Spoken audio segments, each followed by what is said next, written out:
तो level 1 level 2 तुम कर चुके हो, अब चलते हैं इसी चैप्टर के लेवल 3 पे। तो लीनियर इक्वेशन का ही क्वेश्चन है कि लिखा है draw the graph of the following pair of linear equation and find the ratio of the area of two triangles. First line जो है वो x0 और y0 कंटेन करनी चाहिए और सेकंड जो है वो भी x0 और y0 को कंटेन करनी चाहिए। चलो तो सबसे पहले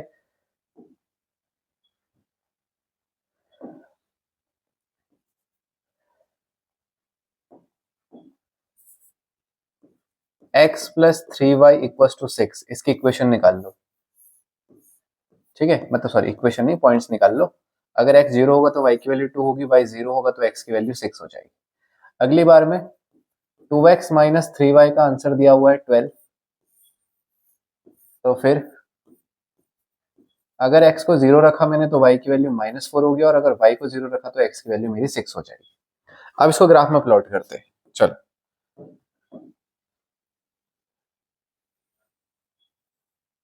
तो यहाँ पे कितना चाहिए तुम्हें, -4 तक चाहिए ना। चलो यहाँ पे -4 हो गया, यहाँ -3 हो गया, यहाँ -2, यहाँ -1 और यहाँ 0। यहाँ पे हो गया तुम्हारे पास 1 2 3 4 5 और 6। इससे ऊपर तो जा नहीं रहा है। ठीक है, इधर भी 1 2 3 4 5 6 6 5 4 3 2 और 1। ठीक है, बात समझ में आ रही है इतनी? हाँ, इतना ग्राफ मतलब तुम अगर तुम लेवल 1 और लेवल 2 करके आए हो तो ये ग्राफ तुम्हें इतना मुश्किल पड़ेगा नहीं, पर अगर किसी ने लेवल 1 और लेवल 2 नहीं करे तो पहले वो कर लो। ठीक है, इससे क्वेश्चन तुम्हें इजी पड़ेंगे। चलो फिर अब सबसे पहले x को 0 रखा तो y की वैल्यू उस समय 2 थी, एक पॉइंट ये होगा। और जिस समय मैंने y को 0 रखा तो x की वैल्यू 6 होगी, अगला पॉइंट मेरा ये होगा। ठीक है, ये चले जाएगा ऐसे। चलो दूसरे पॉइंट पे चलते हैं। अगर x को 0 रखोगे तो y को -4 रखना पड़ेगा और अगर x को 6 रखेंगे तो y की वैल्यू उस समय 0 होगी, तो ये कुछ ऐसे निकल के आएगा। ठीक हो गया दोनों इक्वेशंस। अब उसने कहा ऊपर वाले ट्राइंगल और नीचे वाले ट्राइंगल्स के एरिया का रेशियोज निकालो, जिसमें कि ऑब्वियस सी बात है कि x और y दोनों 0 0 ऊपर भी होने चाहिए और नीचे भी होने चाहिए। 0 0 मतलब ओरिजिन, तो ऊपर वाले ट्राइंगल में भी ओरिजिन को इंक्लूड करना है तुमने और नीचे वाले ट्राइंगल में भी किसको इंक्लूड करना है तुमने, ओरिजिन को इंक्लूड करना है। ठीक है, अब दोनों ट्राइंगल्स का क्या करना है तुमने, एरिया निकाल के बताना है कि वो कितना होगा। तो find the ratio of the areas of the two triangle. ठीक है, तो अगर हम इसको जस्ट नाम दे देते हैं, ये फर्स्ट पार्ट है, ये सेकंड पार्ट है।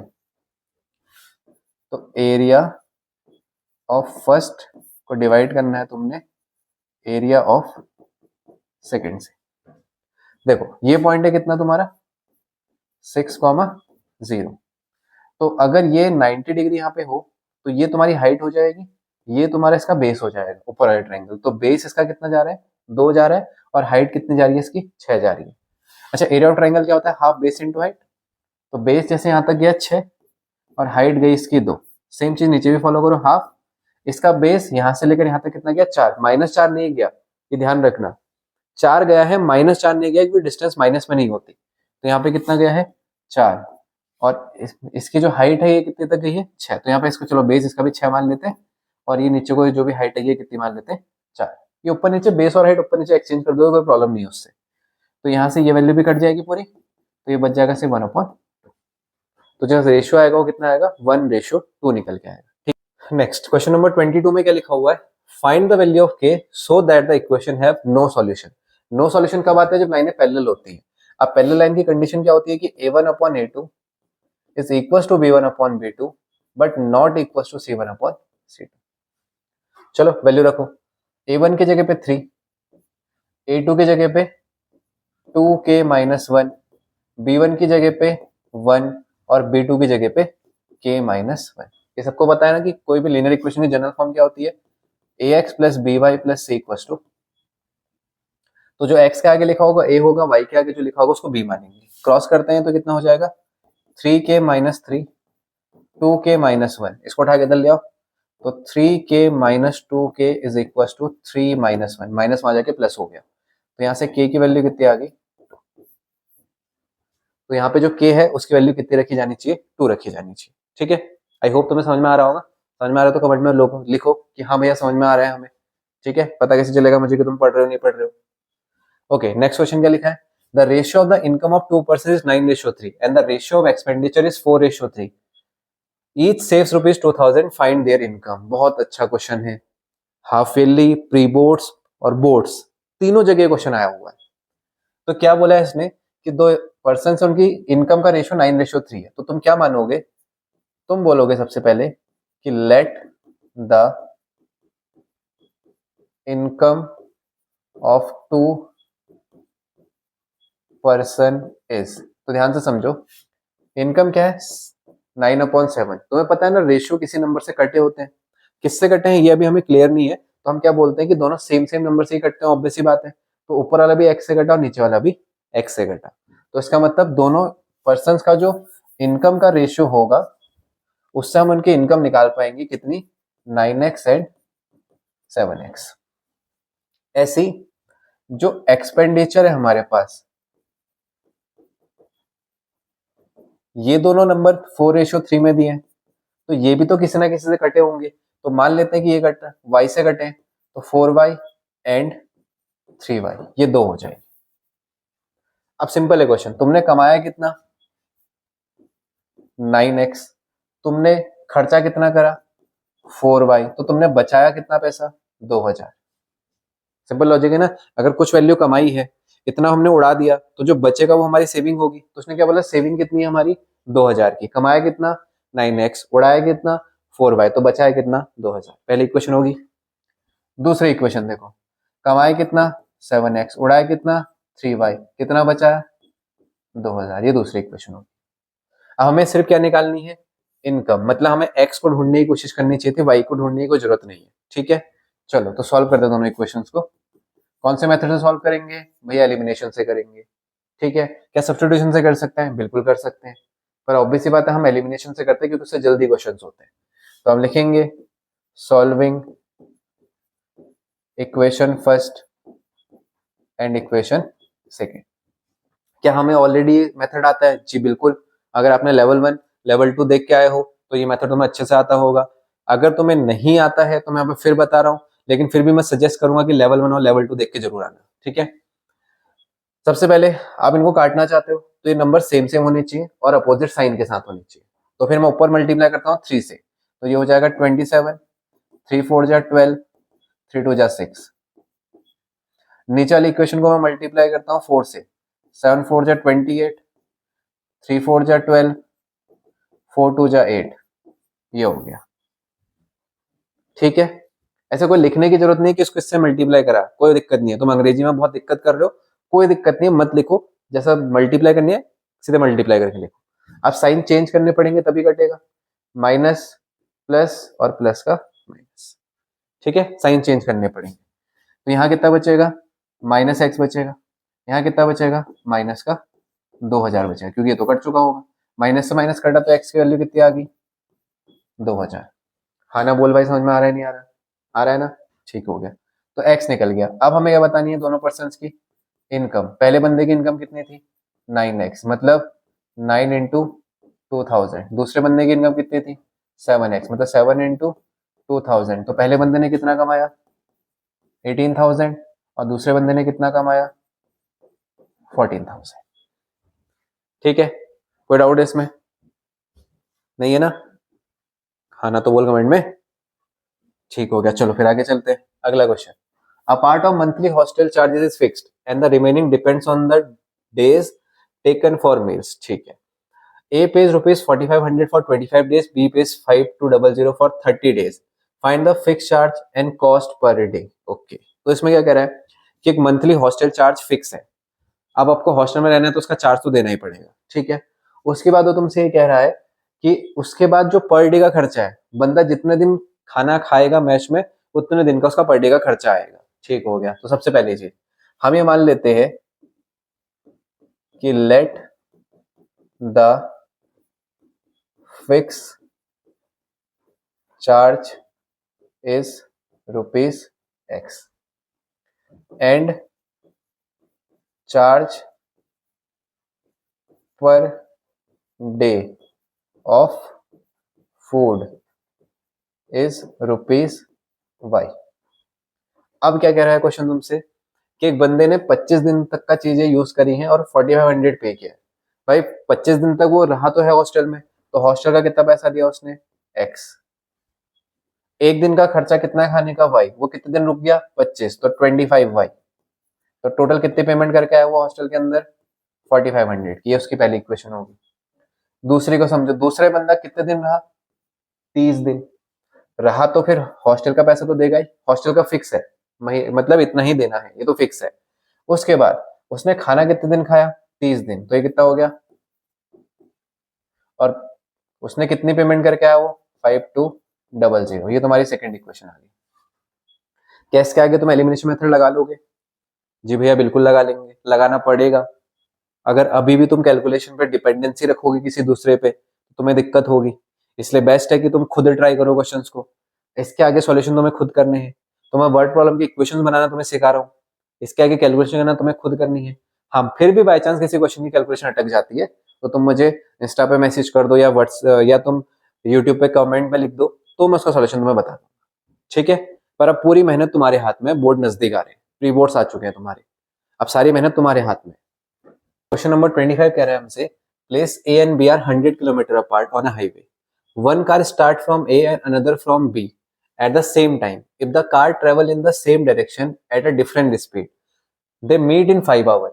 If they travel towards each other, they meet in 1 hour. What are the speed of the two cars? बहुत इंपॉर्टेंट क्वेश्चन है, ठीक है, बहुत ही ज्यादा इंपॉर्टेंट क्वेश्चन है, बहुत अच्छा क्वेश्चन भी है। प्लस ये क्वेश्चन पहले एनसीईआरटी में था पर अब नई वाली अपडेटेड एनसीईआरटी से हटा दिया गया।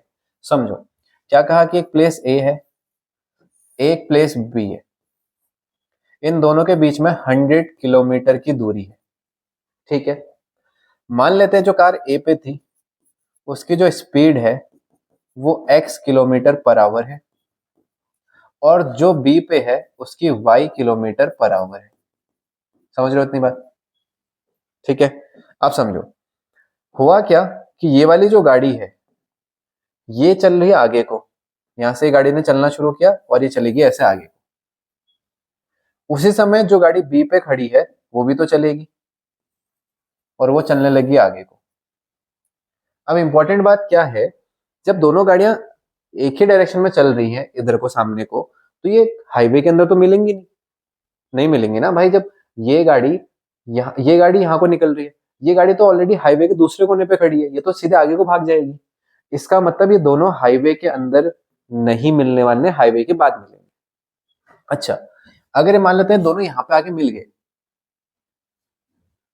ठीक है, दोनों यहाँ पे आके मिल गए, तो ये वाली गाड़ी कितना दूरी चल रही है और ये कितना चली है पता करना पड़ेगा। अब साथ में ये भी समझना पड़ेगा कि अगर इसको यहां से यहां आने में 5 घंटे लगे तो इसको भी यहां से आने में 5 ही घंटे लगने चाहिए। जब सेम टाइम होगा तभी ये दोनों मिल पाएंगी, वरना नहीं मिल पाएंगी। ये गाड़ी यहां से यहां तक पहुंची तो इसने 5 घंटे लिए, ये गाड़ी यहां से यहां तक आई तो ये 5 घंटे ये भी लेगी। क्यों? क्योंकि क्वेश्चन में बोला है वो मिलेंगी कितने घंटे बाद, 5 घंटे बाद, मतलब ये भी 5 घंटा चलेगी, ये भी 5 घंटा चलेगी, ठीक है। अब तुम्हें ये फॉर्मूला तो पता ही है सबको कि जो डिस्टेंस का फॉर्मूला होता है वो होता है स्पीड इनटू टाइम। स्पीड कितनी है x, टाइम कितना है 5, तो कितना हो गया 5x। मतलब ये गाड़ी यहां से यहां तक जाने में कितना कवर करके भागी है 5x, तो ये कितना कवर करके भागी होगी 5y। अब ये समझो इसमें सबसे बड़ी दूरी कौन सी है 5x। ये 5x कैसे बनेगा? सबसे पहले बंदे को ये हाईवे क्रॉस करना पड़ेगा यहां तक, 5x को कितना कवर करना पड़ेगा 100, प्लस उसके बाद ये बंदा फिर आगे भी कवर करेगा, कितना एक्स्ट्रा कवर करेगा 5y, तब जाके ये पूरी 5x दूरी कवर होगी। समझ रहे हो बात को? पूरी 5x दूरी कवर करने के लिए क्या करना पड़ेगा, पहले यहाँ आना पड़ेगा 100 किलोमीटर, फिर यहाँ से आगे 5y भी कवर करना पड़ेगा। इसको उठा के इधर ले आओ, तो 5x माइनस 5y का आंसर कितना हो जाएगा 100, ये दोनों 5 से कट जाएंगे तो x माइनस y का आंसर हो जाएगा 20। ये आगे तुम्हारी पहली इक्वेशन। समझ में इतनी बात? हाँ ना बोल भाई, ठीक है, अच्छा क्वेश्चन है, दिमाग लगाना। समझो अब इसकी अगली कंडीशन, ठीक है। अब क्या कह रहा है, अब ये जो दोनों गाड़ियां हैं ये एक दूसरे की तरफ को चलेंगी, ठीक है। अब ये दोनों गाड़ियां एक दूसरे की तरफ को चलेंगी, ये क्वेश्चन बोलना चाहता है। तो मान लो जैसे ये वाली गाड़ी जो है ये यहां से निकली इधर को, तो ये वाली गाड़ी भी यहां से निकल के इधर को आ जाएगी, और यहाँ पे दोनों मिल जाएंगे। अब फिर वही दोनों मिलेंगे तो फिर से सेम टाइम पे, है ना। इन्होंने बोला they will meet after 1 hour. भाई ये गाड़ी इधर से आई, वो गाड़ी इधर से आई, दोनों मिलके 1 घंटे में मिल जाएंगे ना। 1 घंटा तू आ, 1 घंटा ये आएगा, दोनों यहाँ पे 1 घंटे बाद मिल जाते, तो दोनों गाड़ियों ने 1-1 घंटा टाइम लिया।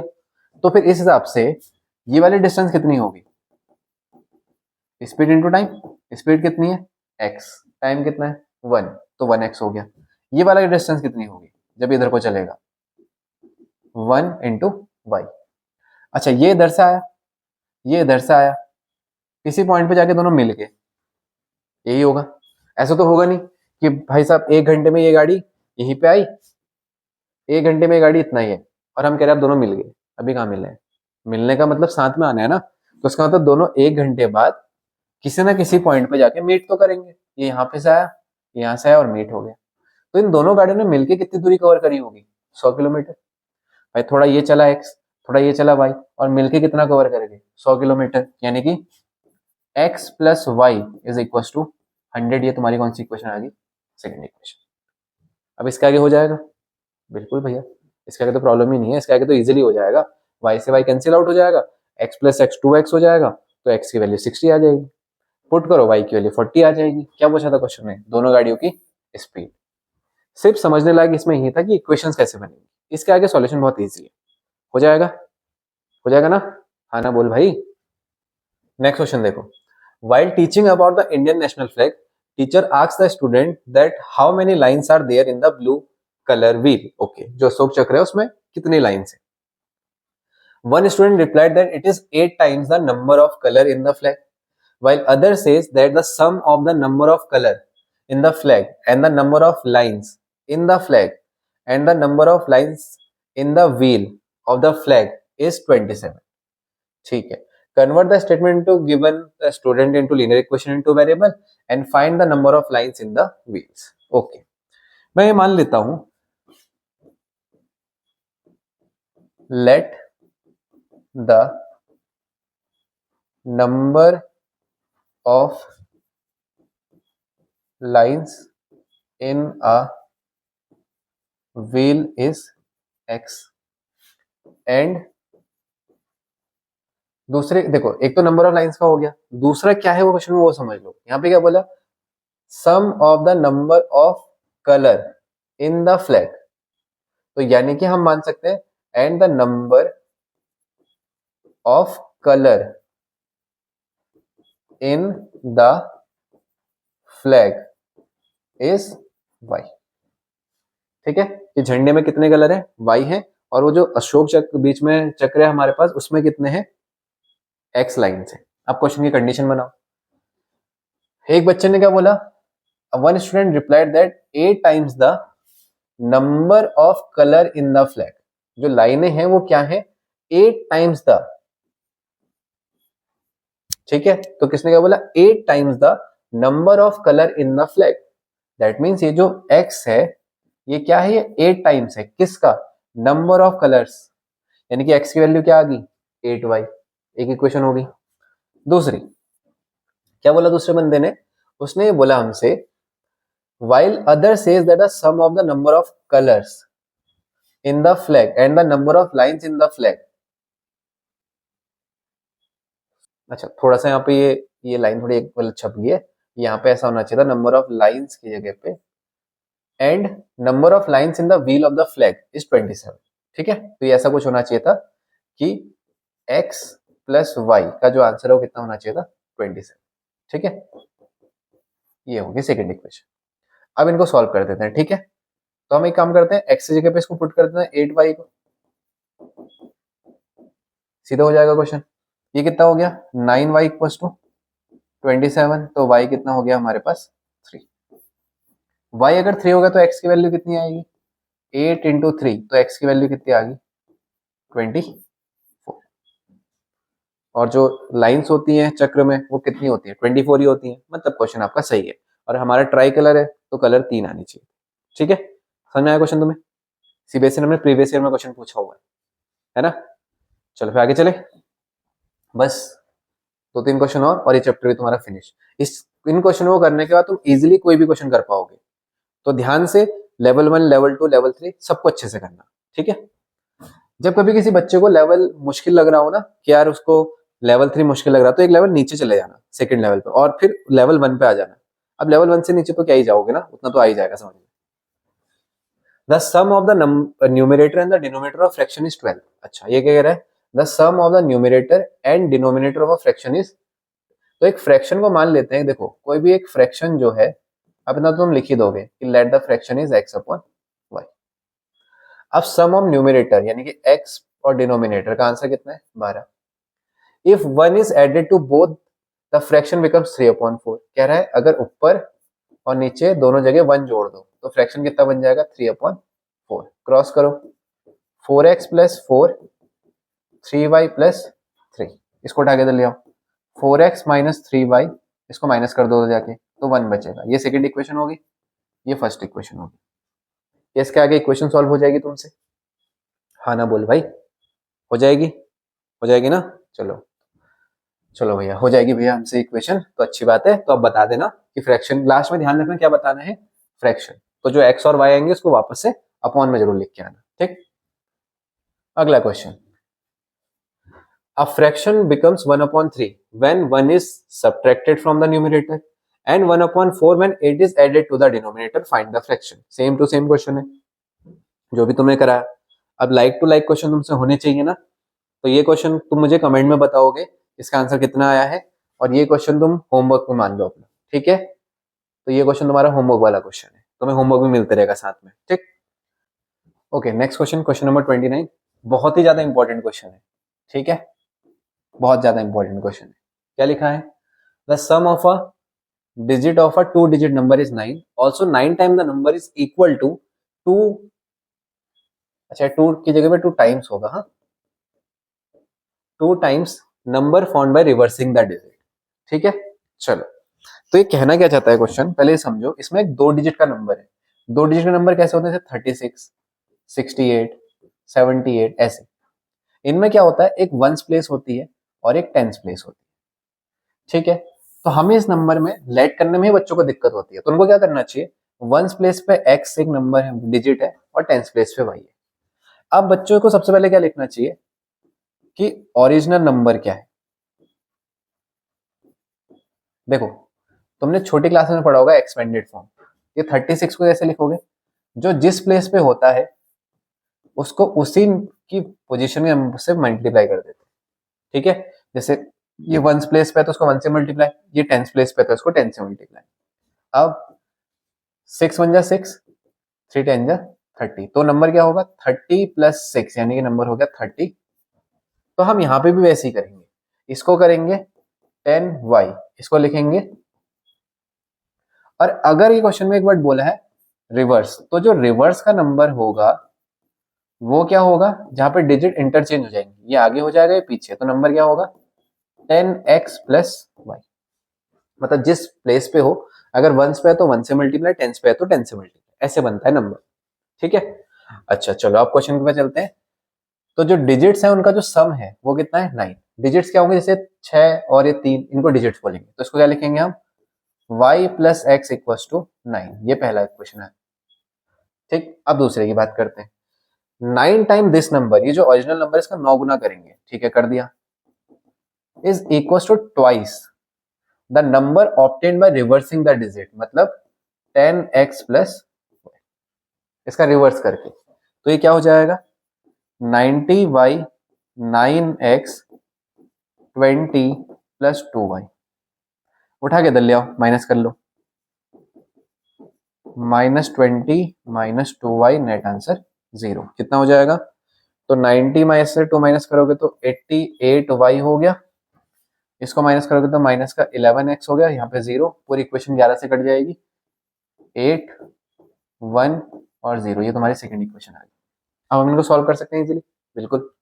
कैसे, एलिमिनेशन से। तो solving equation first and equation second. Equation first क्या है, y प्लस एक्स का आंसर 9। इक्वेशन सेकंड क्या है, 8y माइनस एक्स का आंसर।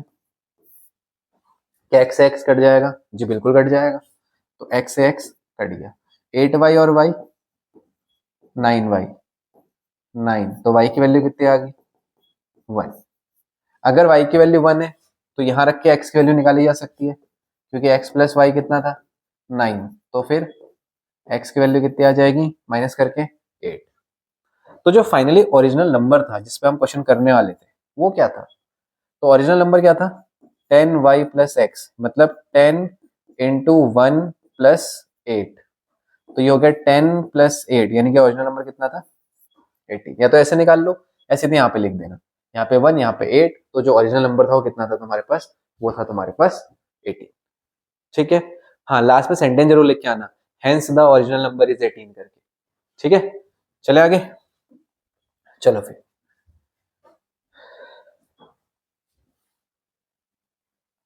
तो लास्ट क्वेश्चन, इसी के साथ तुम्हारा ये चैप्टर भी यहाँ पे फिनिश हो जाएगा। थोड़ा सुकून मिलता है ना जब चैप्टर पूरे होते हैं, और तुम्हें भी पूरे करने हैं। ठीक है, the sum of a two number is 13, दो नंबर से उनका सम 13 है। चलो हमने मान लिया एक फर्स्ट नंबर x था, जो सेकंड नंबर था वो y था, इन दोनों नंबरों को जोड़ के कितना आता है 13 आता है। And half of their difference, half of their difference मतलब x माइनस वाई। अच्छा हम घटा रहे तो हम एक नंबर बड़ा मानते हैं एक छोटा मानते हैं, तो मैं x को बड़ा मान रहा हूं। Half of the difference, difference का आधा इज 2.5। ठीक है, पॉइंट की कैलकुलेशन इस क्वेश्चन में क्या बोला, हाफ ऑफ द नंबर, इसका जो डिफरेंस है उसका हाफ, देखो डिफरेंस क्या होगा माइनस करना, उसका भी आधा, डिफरेंस का भी आधा, आंसर कितना देगा 2.5। इसको क्रॉस कर दो तो x माइनस वाई का आंसर कितना आ जाएगा तुम्हारे पास 5। ये तुम्हारी दूसरी इक्वेशन आ जाएगी, ये तुम्हारी पहली इक्वेशन। अब सॉल्व कर सकते हैं इनको। ठीक है करते हैं, solving equation first and equation second. क्या लिखा है x प्लस वाई का आंसर 13, x माइनस वाई का आंसर 5, y से y कट गया तो ये कितना हो गया 2x, ये कितना आ गया 18, तो x की वैल्यू कितनी आ गई 9। अब अगर x की वैल्यू 9 है तो y की वैल्यू यहां से निकाल दी जाएगी, कितना हो जाएगा 9 plus Y is equal to 13, तो y की वैल्यू आ जाएगी हमारे पास 4। ठीक है, ये दोबारा समझाए, समझ में आ गई बात, बहुत अच्छी बात है। चलो तुमने कम से कम चैप्टर पूरा किया, तो होप ये वीडियो तुम्हें हेल्प करेगी। हेल्प करेगी तो अपने दोस्तों को भी शेयर करो, बाकी जगह भी शेयर करो, और अगर नहीं हो चैनल पे तो सब्सक्राइब कर लो, ताकि सुपर 30 की सीरीज तुम्हें एक अच्छे लेवल तक मैथ्स को सिखा सके और तुम इजीली अपने बोर्ड में अच्छा स्कोर कर सको। ठीक है, कमेंट करके ये भी जरूर बताना कि अगला चैप्टर कौन सा चाहिए, क्योंकि अब तुम्हारे प्री बोर्ड्स आने वाले हैं, तो क्या तुम्हें ट्रिग्नोमेट्री चाहिए या तुम्हें क्वाड्रेटिक इक्वेशन चाहिए, ये तुम कमेंट करके जरूर मुझे बताना कि अगली में सुपर 30 सीरीज किसकी बनाऊं। तो तब तक के लिए आप चैनल को फटाफट सब्सक्राइब कर लो, और मिलते हैं तुमसे अब नेक्स्ट वीडियोस में।